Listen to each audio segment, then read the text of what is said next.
Everyone. I'm Heather Mackay.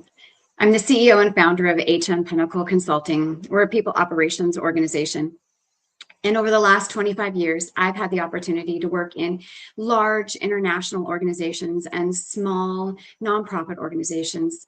And they all have one common theme: people, operations, infrastructure. It's necessary. It doesn't matter what size organization you have to make sure that you have good, grounded people with knowledge and skills and ability to do the job. And that's where the passion in creating HN Pinnacle came from, and the passion in why I'm here to talk to you guys today. So if you saw the title of today's, it was The Silver Tsunami, What Will Break? And I really want us to really refocus our brains, especially as CEOs. I want you to think differently over the next 10, 20 minutes, whatever it is, and think outside of your norm on how you imagine what recruiting and onboarding and offboarding are like.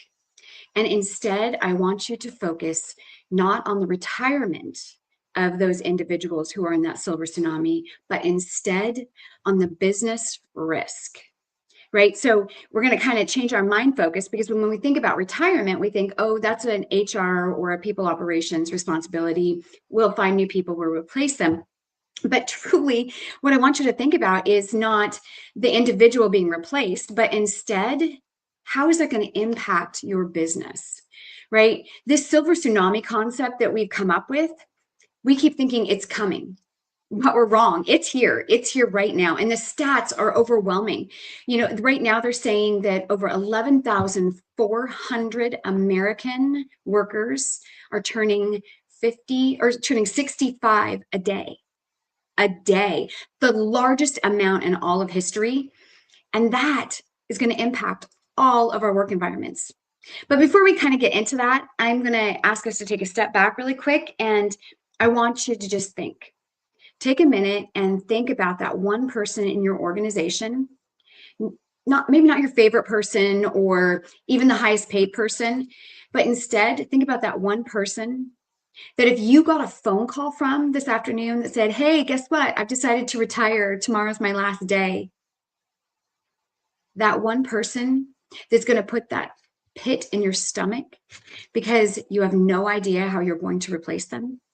That's the person I want you to think about. What in your organization is going to break when they walk out the door? What production system is no longer going to work correctly? What customers are going to be impacted by that? What is going to stop working? Or what process is going to truly have to be rerun because that one person chose to leave? And that's just one person. Right? So that's where business risk comes from. It's not in the cost of just replacing that person. It's in the cost of everything that person and all of their knowledge is taking out the door with them. Right? And while we're talking about this silver tsunami, we're talking about individuals who've been working in organizations, sometimes 10, 15, 20, even 30 years in some organizations. And some of us who haven't worked in an organization that long look at that and go, there's no way. But I have a lot of clients who do have employees who've been with their organizations that long. And what that means is that's 30 years of history in your organization. That's 20 years of history in your organization, whatever it is, right? That's what we have to focus on, is what we're losing besides that great employee when they retire. So like we've said, we've been talking about it for a long time, but it's here, and it's here right now. In between 2024 and 2030, which isn't far away, actually, it's only a couple of years now, they're saying that 30.4 million baby boomers will reach retirement age. 30.4. That's nearly 1 in 4 US workers are over the age of 55 and will be at that retirement age. And you're right, not all of them are retiring at the retirement ages, but a large portion of them will, or even sooner.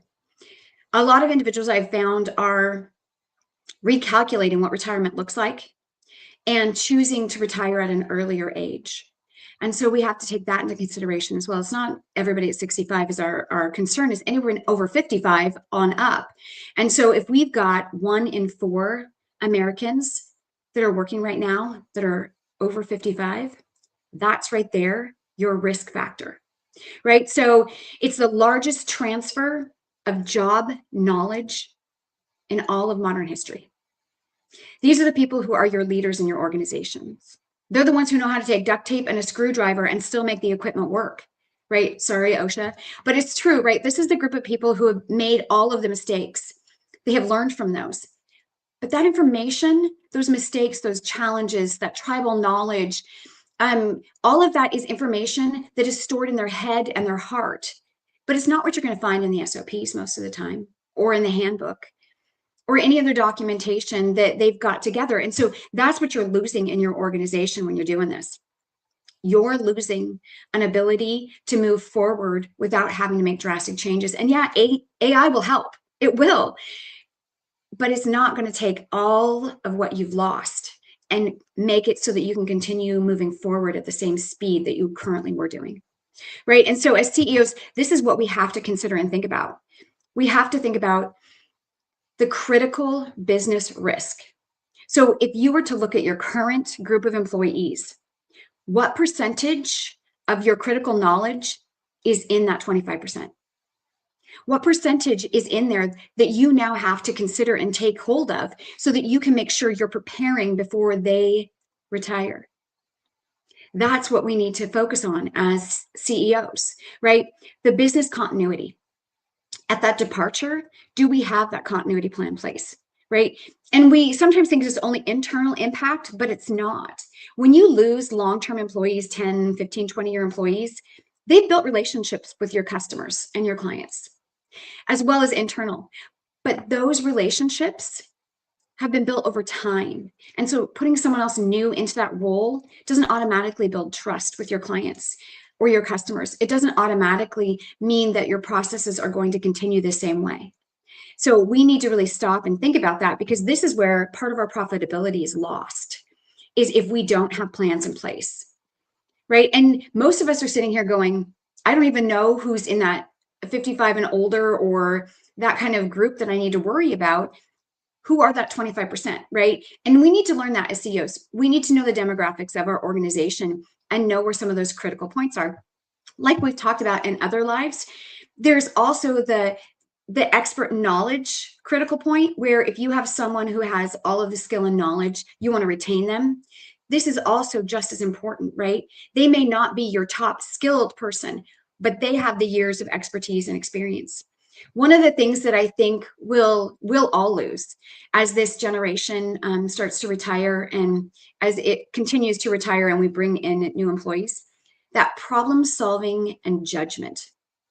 I think that's super unique to that group because of everything they've been through in life. There isn't one generation who's went through more things, technically, historically, personally, transportation-wise, everything. There's not one generation that's went through as much as the baby boomer generation. And so their ability to put judgment into situations comes from all of that history in their lives, right? These are groups of people who potentially could have went through, the Great Depression. They went through world wars. They've been through everything from no computers to cell phones to heck, AI now running part of the world, right? This is a group who's adapted better than anyone else. And that adaptation is why they still can jerry-rig a machine with a piece of duct tape and a screwdriver. And that vanishes. The newer and younger generations don't have that same scrappy skill set because they're not taught that. They're taught how to utilize the technology and the tools to do the job. And that's great. And we need that in the work environment, but that's not always going to solve the problem in the moment when we need it. That's not going to take the judgment call to say, we've always had this machine break or this process break. What have we done to fix it short term? And then how do we fix it long term? Or what do we do to train people or redevelop, right? And that's something we're going to be losing in those leaders when they go out of the building. So I want you to ask yourself right now, if you're, your maintenance manager, your technical engineer, you're a payroll expert or controller, retired tomorrow, they were done. I just want you to ask yourself, would payroll get ran? Would my employees get paid? If that machine broke, would someone know where to even find the parts to fix it, let alone fix it? Those are the things we need to think about, right? So if your answer to any of those questions is, we'll figure it out when we get there, or I don't know, you are already in crisis mode because you can't wait to figure it out until they're gone. There isn't going to be an SOP or a manual that you're going to be able to open up and immediately find all of that data on that person and what they did. We're hoping that they've left really good notes or they've trained someone to help offset that, but that doesn't always happen, right? And I've seen one too many organizations that we've gotten a chance to work with who've had that happen. They lost that one critical key player for retirement, and we're all super excited that they get to retire. But this person that I'm thinking of in an aerospace organization, he was supposed to retire at, he told everybody 62-ish. At about 58, he had a health scare and he decided he was done. He wanted to enjoy the rest of his life and not allow his job to continue to be the main focus. Good for him. He's worked up to 58 years old. I'm not discounting any of that. But they thought they had a few more years to build out plans and SOPs and to train and develop someone internally for that role, and they didn't. And it hit them hard. They ended up contracting with him for a period of time to help get someone up to speed, but their loss in productivity and knowledge was so great, it impacted the quarterlies for 2 quarters. And so that's what you have to think about, right? If you're at that critical cusp in your financials and you lose, let's say 3 or 4, depending upon the size of your organization, we're talking about 25%, right? You lose 3 or 4 or 5 in a year. 5 critical roles in a year. Are you prepared for that? And if not, don't stress. No one else is saying yes either, because people haven't thought about that. They always think of it as the silver tsunami is coming, it's coming, it's coming, right? And they're still watching older people in the work environment and they're saying, oh, it isn't hitting us yet. But the problem is if it's already hit you and you already have the people walking out the door and you don't have the plans in place, it's too late and your bottom line will be impacted by it. Right? So most leaders need to hear that they can still fix the problem. They still have an opportunity to adjust what they're doing, because what smart organizations are doing right now is they're not waiting, right? They're identifying those critical roles. They're making sure that they're doing cross training wherever possible for employees, right? Even if it's not fully in the job, take 2 or 3 different people, right? Cross train 2 or 3 different people for it. That's important, right? They're also creating succession plans. Excuse me. They're creating succession plans and building up their leadership pipeline, because those are critically important things that you have to be doing. The other thing that they're doing is they're documenting key processes, and then they're building out what we're now calling in the work environments a knowledge transfer plan. It's a newer term that's being developed, and it means that we are working on plans, not succession plans, but knowledge development plans. You can always find someone to become a leader. You can always find someone to build and grow your organization. But that knowledge that's walking out the door, there has to be a transfer of that. Right. And so that right there is what we started developing at HMP, because we were noticing it in the environments that we get to work in, a lot of manufacturing and technical and aerospace environments, right, where you can't lose all of that tribal knowledge. It impacts your organization a lot. And so we started to build out a tool specifically for that, because people have a demand for it. So that's what you guys should be focusing on, is making sure you have a knowledge transfer plan for those key people that you've identified as critical, that you know are getting to a point where retirement is in with a certain number of years, right? So make sure that you are developing that with your internal people ops systems and people, as well as leadership inside your organization, and have frank conversations with those team members, right? Hey, you've talked about wanting to retire. Is there a plan? We want to help support that, but we also want to make sure that we're getting as much from you as absolutely possible, so we can make sure we're developing the organization moving forward, because we know you want that as well as we do, right? So I want you to think right now in your organization. I want you to think of one person, just one role in your organization, and I don't want names, but I would love a title. If you want to drop a title into the comments, what is that one position right now that you can think of where your gut is dropping to the floor and you're like, if this position left, if this person left tomorrow, I don't know if blank will be accomplished, right? Payroll, tech reports, blueprints, production maintenance, whatever it is, right? Drop a comment in and let me know what it is that you think position-wise would be the one that you need to worry about the most right now. Because I think one of the things we have to remember is that we're challenged as leaders to figure out how to solve that, to figure out what to do in that moment. So I'm going to challenge you. Those positions that you just put into the comments and that you are thinking about in your head, I want you to take time this week to meet with your leadership team.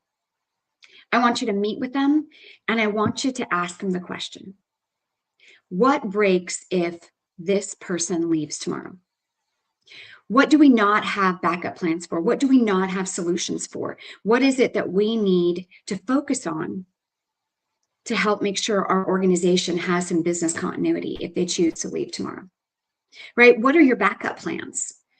Do you have a knowledge plan started? That's the kind of questions I want you to ask your leaders and start that open dialogue and conversation, because I think it's important that we do that now so that we're prepared to develop and help our internal employees be successful, know what we need from external employees as they come in, and to make sure that our business is not being impacted negatively by that departure, right? And you're not alone. This is the same thing that many, many leaders are doing, which is why, like I said, we built out that the People Ops Pulse Check assessment. We built it out specifically to identify those workforce risks, right? Because our clients were asking us. We built it out so that you could find the operational gaps inside your organization that you need to focus on, and then to prioritize and act on them. Right. So it's not just going to help if you identify who those people are. If you don't figure out, I've got 10 of them, or I've got 5 of them, or 2 of them leaving this year, what's the priority? How am I going to fill those gaps? Is it internal, external? Do I have the right resources in-house, the right skills in-house, right? And then building out that practical roadmap before the small issues become more expensive problems, right? So build it out with the help of the individual who has that critical knowledge, because they're the best person who's going to be able to tell you, here are the key things that I want to make sure I depart upon the next person who's going to take this role. And here's the key things the organization needs to know to continue to be successful in my departure. So start building your plans. And if you don't have a tool, reach out. I mean, we have this free pulse assessment that you're more than welcome to take, and hopefully it'll help you figure out some of those gaps that you have, because that's what it's designed for. But if you have an internal tool, an internal people ops team, meet with them. Start spending time with them so that they can start developing this, because knowing that status is the first thing, those gaps, and then putting a plan in place. And don't wait till tomorrow and say, it's coming, it'll be fine, or even, I don't have anyone in that 25% group. Be careful. No different than that aerospace organization I was talking about. You don't know that that 25% group isn't in their 50s, not in their 60s and retiring. So make sure that you're doing that. And then if you need help, if you need a tool, reach out. DM us. We're here to help you. That's what HMP is all about. Is our passion is making sure you guys have really great infrastructures inside your people ops organizations. But more importantly, if you do have the tools in-house, start the conversations. CEOs, don't wait or let this be an HR situation. Start the conversations with your leadership team first to see who they think are those critical players that might be part of that silver tsunami. And then second, start putting knowledge transfer plans in place, right? Then you're going to be able to keep your business continuity upon departures and do it sooner rather than later.